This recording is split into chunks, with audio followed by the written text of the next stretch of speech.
আসসালামু আলাইকুম। Kushtia kitchen and garden কেয়ারে সবাইকে স্বাগত। দেশ এবং দেশের বাইরে যারা আমার ভিডিও দেখছেন সবাইকে জানাই আন্তরিক শুভেচ্ছা এবং শুভকামনা। সবার জন্য দোয়া করি যাতে সবাই ভালো থাকেন।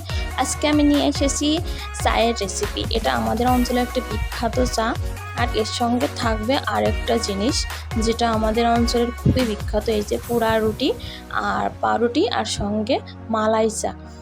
যারা আমরা চা খাই, সকালবেলা চা ছাড়া আমাদের সকালটা আসলে শুরু হয় না, দিনটা শুরু হয় না, তাদের জন্য এই চাটা চুমুক দিলে একেবারে মন মাইন্ড অন্যরকম হয়ে যাবে। এরকম একটি চায়ের রেসিপি আমি নিয়ে এসেছি। এটা তৈরি করতে যা যা লাগবে, আমি এখানে নিয়েছি দুধ। এই দুধটা আমি 1.5 কাপ জাল দিয়ে 1 কাপ বানিয়ে নিয়েছি। এখানে নিয়েছি চা পাতা, আমি 1 কাপের জন্য নিয়েছি 4 চা চামচ। এখানে এলাচ, দারচিনি আর তেজপাতা, লবঙ্গ, এখানে নিয়েছি চিনি। এগুলো দিয়ে আমি তৈরি করব। এবার আমি চুলাটা স্টার্ট করে দিলাম, আর এখানে চায়ের পাত্র নিয়ে নিয়েছি। আমি এর ভিতরে দিয়ে দিচ্ছি চিনিটা আমি প্রথমে দিয়ে দিলাম। আমি এটাকে ক্যারামেল তৈরি করে নেব।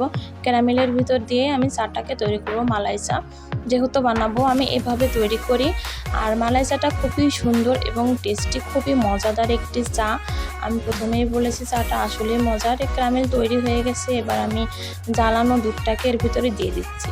এবার অপেক্ষা বলক ওঠা পর্যন্ত আর ক্যারামেলটা গলা পর্যন্ত। দিয়ে দিচ্ছি গোটা মশলাগুলো, এতে চায়ের ঘ্রাণটা খুব সুন্দর আসবে। এবার অপেক্ষা বলক ওঠা পর্যন্ত।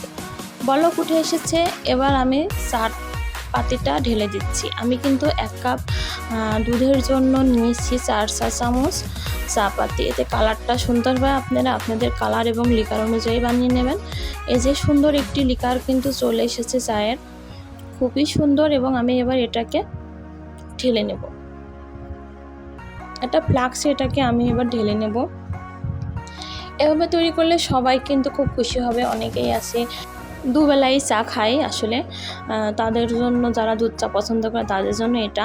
আর এর সঙ্গে এই যে রুটিটাকে আমি এবার গ্যাসের উপরে দিয়ে, গ্যাসের চুলার উপরে দিয়ে আর কি হালকা আছে এটাকে আমি একটু সেঁকে নিচ্ছি।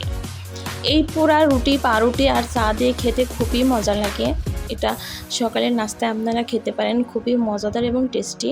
আর শীতকালে তো আরও ভালো লাগে, তখন মনে হয় 1 কাপ চা আর পাউরুটি পাইলে খুব ভালো হতো। তো আমাদের এলাকার এটা একটি স্পেশাল আসলে চা, সবাই সকালের নাস্তায় এটা খুবই পছন্দ করে, চা এবং পাউরুটি পোড়া। আমি এবার চাটাকে সার্ভ করছি। দেখেন অনেক সুন্দর এবং খুবই মজাদার একটি চা রেসিপি। আপনারা এভাবে বাসায় তৈরি করবেন এবং তৈরি করে যদি গেস্ট আসে, গেস্টদেরকে দিলে পরেও তারাও কিন্তু খুবই খুশি হবে। খুব বেশি সময় লাগে না, অল্প সময়ে এটা তৈরি হয়ে যায়। সবাইকে ধন্যবাদ আমার ভিডিওটি দেখার জন্য।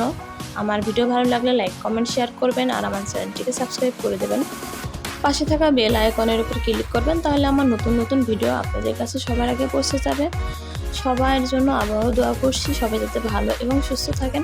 সবাই আমার জন্য দোয়া করবেন, আমি আমার পরিবারকে নিয়ে ভালো এবং সুস্থ থাকি। আল্লাহ হাফেজ, আসসালামু আলাইকুম।